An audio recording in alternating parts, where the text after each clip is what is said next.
On my first day as a Yellowstone park ranger, I was filled with the kind of excitement only a lifelong dream can bring. I had grown up watching documentaries about the wilderness, imagining myself among towering pines, majestic animals, and star-filled skies.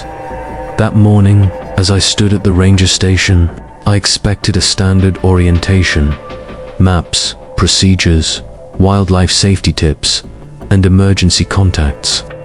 Instead, a man in his 50s, with a beard like tree bark, handed me a thick, leather-bound notebook. It wasn't printed. The pages were yellowed and uneven. It was handwritten, stained, and smelled faintly of smoke and damp earth. The words on the cover weren't manual or handbook. Instead, scrawled in black ink were the words, "For survival, not duty." I flipped to the first page and found a list of rules. Not guidelines, rules. Oddly specific, deeply unsettling rules. They were numbered but not organized in any logical sequence. Rule 3 read, "If you hear growling after sunset, do not look behind you." It stopped me in my tracks. Was this a joke? A test? Hazing for the new guy? I laughed nervously, looking up, expecting smirks or some sign that they were messing with me. But the other rangers were silent. The man who handed me the book, Ranger Mitchell, stared at me with such serious eyes that my smile faded. I asked about the rule. "What's supposed to be behind me?" I said, trying to sound casual. Mitchell slowly shook his head. "Don't ask, just don't look. It's for your safety and theirs." I didn't understand who they were. There was no mention of predators, no mention of safety gear or precautions, just this haunting implication that something might be back there. I closed the book, suddenly aware of how alone I felt, even in the presence of others. The rest of that day felt off. The usual things were covered: trail markings, patrol zones, radio codes, but everything seemed rushed, as if they were eager to finish before something happened. As the sun began to set, I noticed that the tone of the camp shifted. Radios that had been left on all day were clicked off. Lights were dimmed. Conversations grew quiet. No one joked anymore. No one went out past the fire pit. That night, I was assigned to a shared cabin with another ranger named Ellis. As we settled in, I asked him about the growling rule again. His face paled. "You don't talk about the rules after dark," he said. "Just follow them." Then he turned off the lamp and rolled over, ending the conversation completely. I lay in the dark, staring at the ceiling, my heart pounding with a tension I didn't understand. I couldn't sleep. Around midnight, I heard a faint sound, low, guttural, a growl, soft but deep. My stomach clenched. My body froze. It came from outside the cabin, somewhere behind the back wall. My mind raced. A bear, a wolf. But the growl wasn't quite animal. It had a rhythm to it, almost like breathing layered with something deeper, darker. The warning from the rulebook echoed in my head. Do not look behind you. The bed was against the side wall, and the growl came from the window behind me. Every instinct screamed to turn and peek through the curtain. Just a glance to know what it was. My hand inched toward the blanket, but my breath caught in my throat. Then I remembered what Mitchell had said. It's for your safety and theirs. That last part, and theirs, haunted me. What was behind me that didn't want to be seen? What would happen if I looked? The growl grew louder, sharper. Not closer, just more insistent, like whatever it was knew I could hear it. I squeezed my eyes shut, fists clenched, doing everything I could not to turn around. Minutes passed, then more, and then Silence. Nothing. The air itself felt still, heavier. I waited for hours before sleep found me, and even then, it was thin and restless. The next morning, I woke up just before dawn. I rushed outside. There were no tracks, no marks on the window, no disturbed leaves. It was as if nothing had been there. When I told Ellis, he said, "Then you followed the rule. That's good. Some don't." He didn't elaborate, but he didn't have to. The tension in his voice told me enough. Later, I flipped back through the rulebook. It wasn't just one rule like that. There were dozens. Rules about reflections, about certain trails that disappear and reappear, about voices that sound like loved ones calling from the trees. And always the same warning: follow the rules, or you risk not just yourself, but something deeper. That first night changed everything. I thought I'd signed up for a job in nature. Instead, I became a silent participant in an ancient, unspoken agreement. There are things in Yellowstone that don't make the brochures, things that exist only in margins and shadows. And the rules, as strange as they are the only things standing between us and them. Rule number 7 in the Ranger's Handbook struck me as both bizarre and oddly threatening. Never speak to the man with no face. If he waves at you, wave back, but do not, under any circumstances, speak. I read it several times, trying to make sense of it. A man with no face. Was it a metaphor, a code name, or some legend told around the campfire? I asked the other rangers during lunch, but as soon as I mentioned the faceless man, they all turned quiet. Ranger Ellis looked me dead in the eye and simply said, "You'll know him when you see him." It wasn't the answer I wanted, but there was something in his tone, something so deeply serious that I didn't press further. A few days passed with no mention of the rule, and I almost forgot about it. My schedule was filled with trail checks, wildlife logs, and trash collection. Nothing out of the ordinary, at least not yet. But everything changed one foggy morning, right after dawn. I was assigned to the North Trail, a quiet, rarely used path winding through the deeper woods near the base of the western ridge. The mist was thick, curling between the trees like smoke, muting the forest's usual sounds. Even birdsong was absent. That should have been my first warning. I felt watched, though I couldn't tell from where. About 30 minutes into my patrol, I noticed movement up ahead. A figure was standing by the edge of the path, tall, motionless, dressed in what looked like an old, pale grey park uniform, but it was torn and worn like it had been through decades of decay. The air felt colder in that spot, unnaturally. So, I squinted through the mist to get a better look. That's when my stomach dropped. He had no face dot where the eyes, nose, and mouth should have been. There was only smooth, pale skin stretched and tight like wax. He was standing still, arms by his sides, head slightly tilted. Then, slowly, almost politely, he raised one hand and waved. The movement was gentle, almost friendly. But I remembered the rule. Wave back, do not speak. My hand shook as I returned. The wave, my heart thudded in my chest like a drum. He didn't move any closer. He didn't leave. He just stood there, waving and waiting. I stood frozen for what felt like an eternity. I didn't dare look away, unsure of what would happen if I broke the rhythm. Eventually, I lowered my hand, turned slowly, and began walking back down the trail. I didn't run. Somehow, I knew running was the worst thing I could do. With every step, I fought the urge to look back. I didn't want to know if he was following me. I made it back to the station without incident, but I felt like something had followed me in spirit, like a shadow just out of view. When I told Ranger Mitchell what happened, he didn't seem surprised.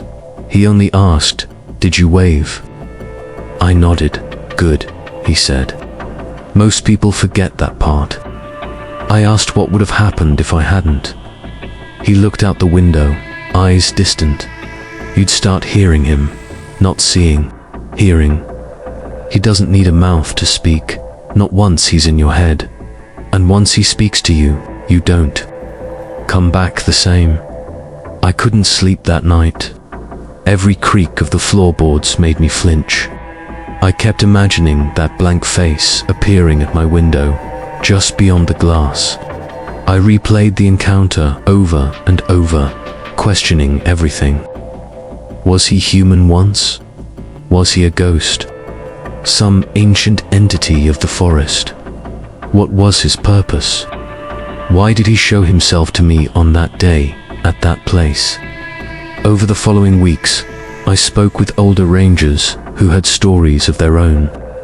One said he'd seen the faceless man every year on the same date, always in the same spot, always waving. Another claimed he once spoke a single word by accident, just a reflexive hello, and after that, he was plagued by nightmares so real he had to quit the service. No one knew the man's origin.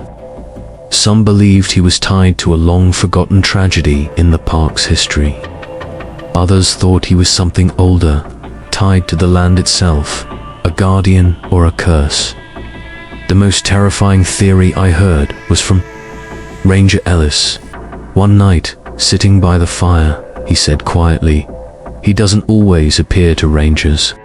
Sometimes it's hikers, tourists, the kind who get lost, who stray from the trail. If they wave back, they usually find their way home. If they speak to him, sometimes we find their gear, never their bodies.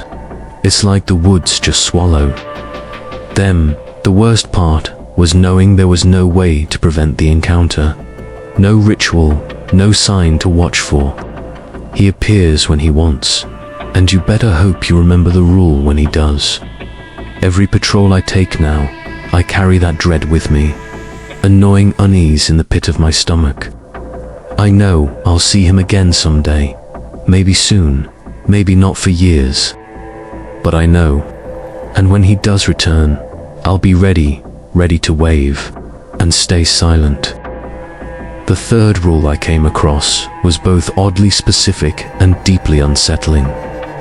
After sunset, never follow the sound of a crying child. If you hear it, turn around immediately and return to the station. At first glance, it seemed ridiculous. Why would there be a child crying in the woods? Yellowstone is a massive national park, not exactly the kind of place where unsupervised kids roam around at night. Still, the phrasing of the rule disturbed me. It wasn't a warning to investigate carefully or to call for help. It was a strict, absolute command: never follow. That kind of certainty only comes from experience, from something that has already gone very, very wrong. I didn't hear the sound myself for the first few weeks. In fact, the whole idea of it faded to the back of my mind as I got more comfortable with the routines of being a ranger, checking maps, guiding tourists, logging wildlife sightings. But then, one evening just after sundown, it happened. I had stayed out longer than I should have, walking back along a fire trail that cut through one of the older parts of the forest. The sky was already dark, the trees casting long shadows. That felt like they reached out toward me.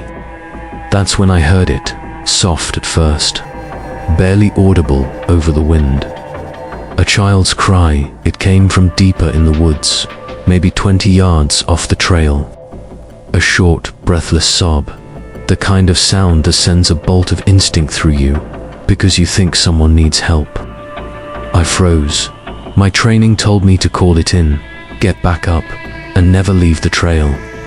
But my human instincts screamed something else, that there could be a lost kid out there, alone, cold, in danger. I stepped toward the edge of the trail. Another cry, louder this time, filled with panic. Help, a small voice, trembling and afraid. But there was something off. I couldn't place it right away, but it was just wrong somehow. Not in content, but in delivery. It was as if the cry had no direction, like the sound wasn't coming from somewhere, but was just there, suspended in the air like a recording. I remembered the rule. If you hear it, turn around immediately. I turned back down the trail and walked fast. I didn't run, but my legs were tense with every step. The crying followed me for a while. It didn't fade with distance. It just trailed behind me like it was attached to my shadow. I never saw anything in the trees. No figures. No movement. Just the darkness, and that sound following a few feet behind. I didn't stop until I reached the ranger station and slammed the door. Shut behind me. Silence. The crying had stopped the moment I stepped inside. When I reported the incident, the other rangers weren't surprised. No one scolded me, Ranger. Lopez just handed me a thermos of hot coffee and nodded. It got you too, huh? He said. You did the right thing, turning back. That's when he told me the story of the ranger who didn't. Years ago, a younger recruit named Mason had heard the cries on the same trail. He didn't follow the rule. He left the trail and went looking. They never found him. No body, number, equipment, just a radio with the battery drained and the strap torn like something had pulled it off his shoulder. There were no signs of animal attack, no signs of struggle, just nothing, as if the forest had quietly erased him. Lopez said the cries started a few weeks after. Mason disappeared, always around the same time, in the same area. They even tried recording it once, setting up cameras and audio gear, but nothing worked. The tapes would come back blank, or worse, they'd hear the cries while they were still in the station, echoing faintly from the machines, even when they were turned off. Eventually, they stopped trying. They made the rule, not for tourists, but for themselves, because the ones who worked there were more likely to chase after something they thought they could save. The creepiest thing was that the voice wasn't always the same. Sometimes, Lopez said, it was Mason's voice, or it sounded like him. Other times, it mimicked children from missing persons reports, some going back decades.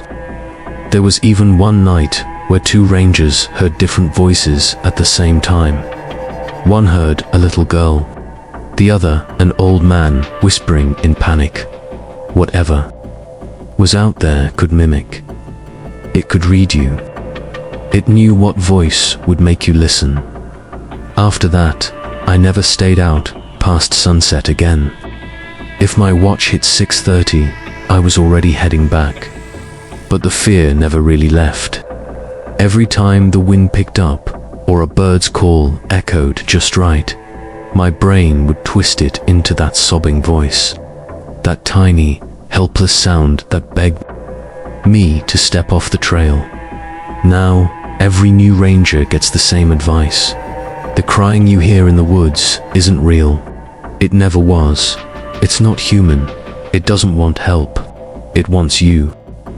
The fourth rule in the Ranger Handbook seemed innocent at first glance, even thoughtful. Leave food out only in designated spots. Never offer it directly, and never watch what eats it.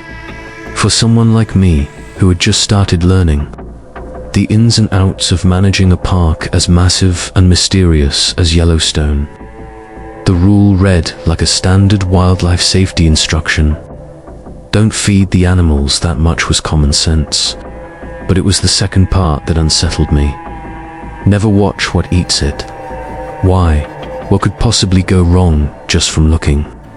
The designated spots were specific metal platforms set deep in the woods, each surrounded by motion-triggered cameras and partially buried fencing. According to the senior rangers, these stations help study nocturnal wildlife behaviors without human interference. We were told to leave the food, usually a combination of raw meat and wild berries, around dusk, and never return until morning.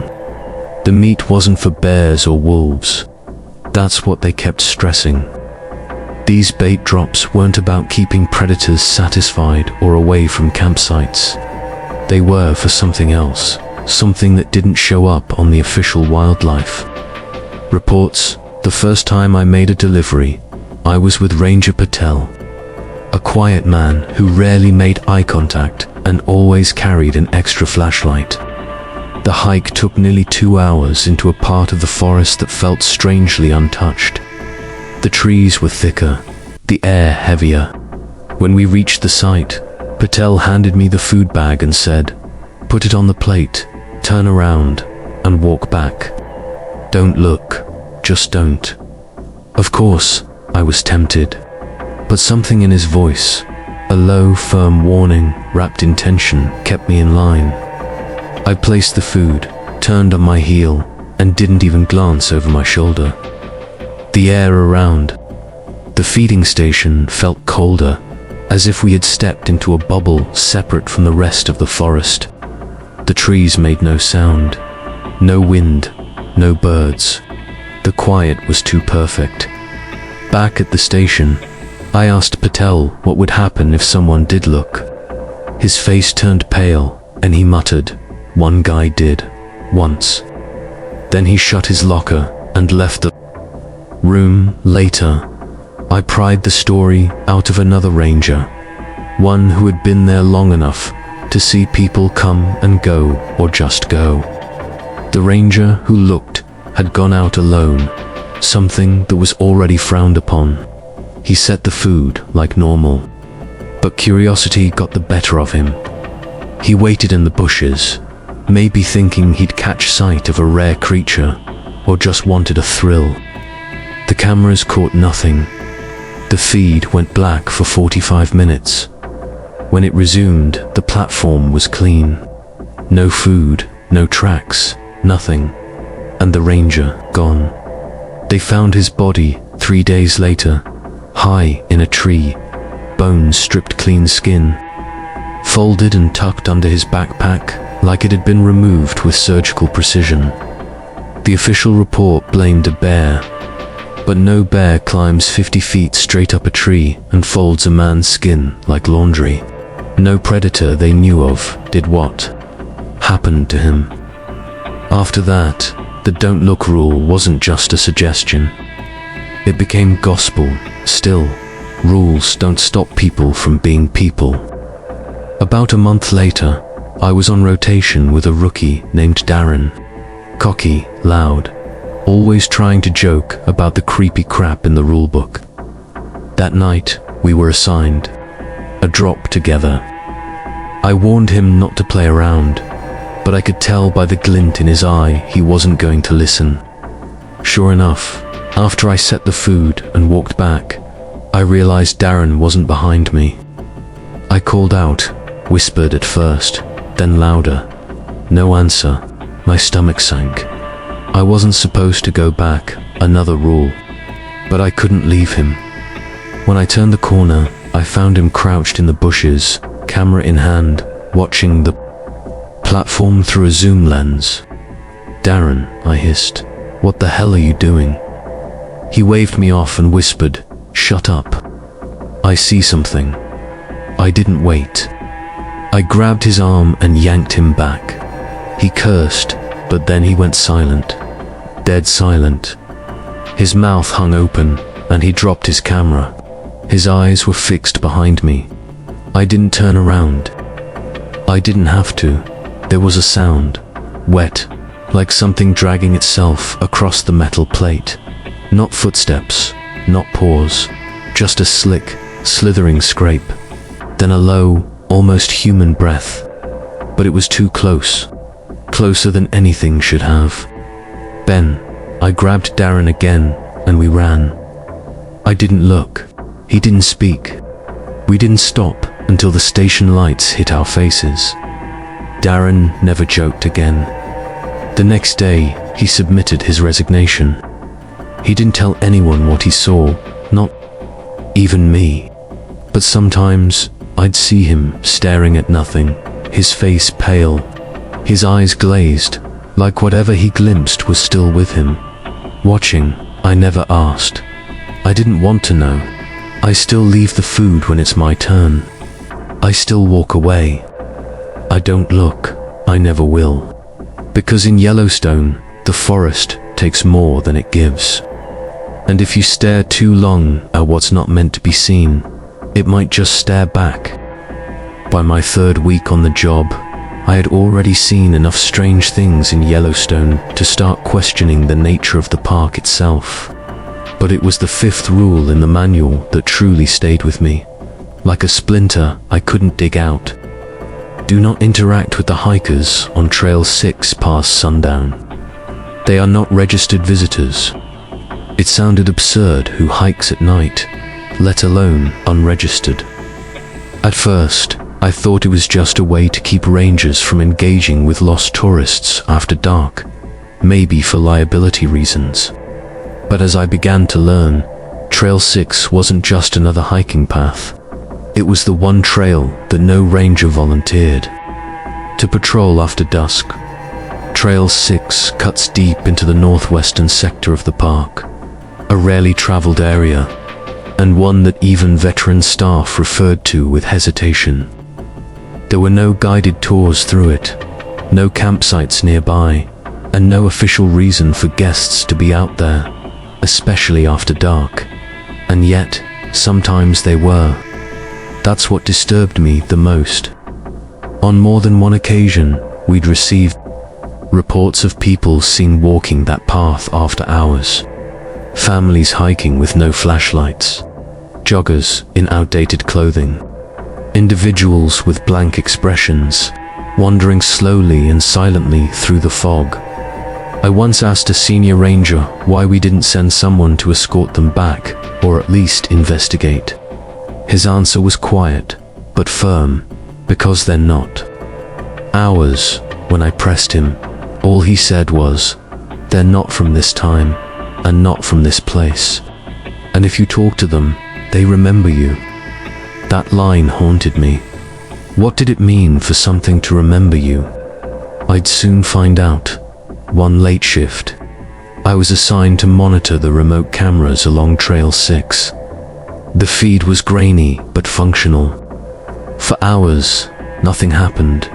Just trees swaying under a gentle breeze and occasional glimpses of wildlife. Then, around 2:17 a.m., movement.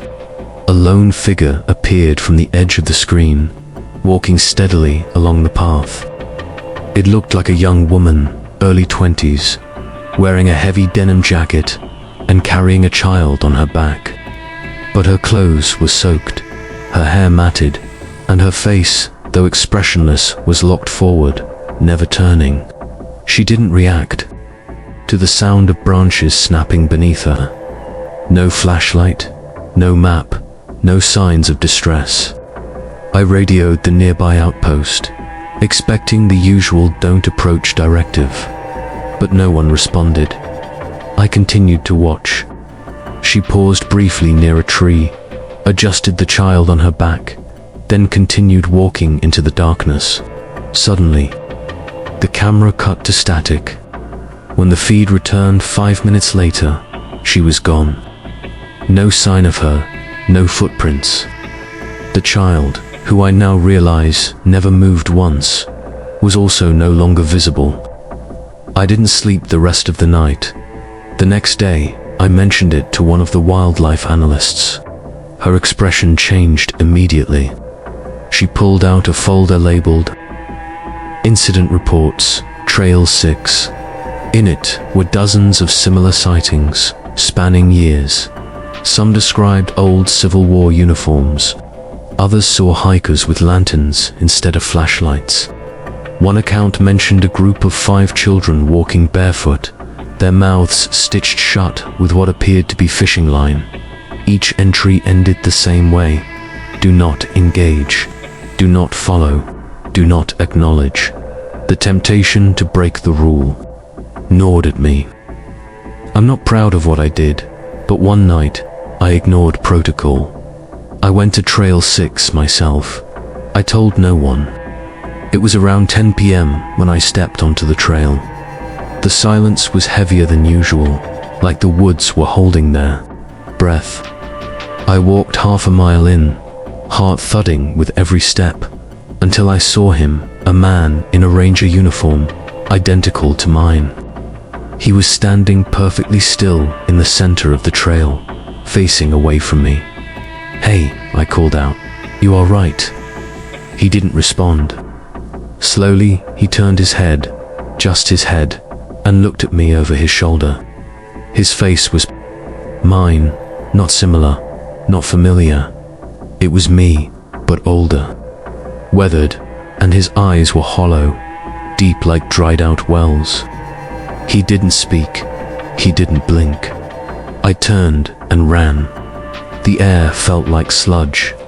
The path behind me kept changing, twisting, as if the forest itself was trying to keep me. It took me 3 hours to find my way back, even though I hadn't gone more than 15 minutes in. After that, I was different. Shadows clung to me longer than they should have. When I slept, I dreamed of walking that trail endlessly, always alone, always being watched. Once, I woke up with dirt on my shoes and pine needles in my bed. I moved out of the ranger dorms and started keeping a flashlight under my pillow. Now I know why the rule is there. Because Trail 6 doesn't just show you ghosts. It remembers your face, your voice, your presence. And if you ever acknowledge those things walking that path, they'll know you too. And one night, when the air is cold and the forest is quiet, they'll find you again. And this time, it might be you, who's seen walking the trail, silent and expressionless, as someone else watches through the lens, wondering if they should say something.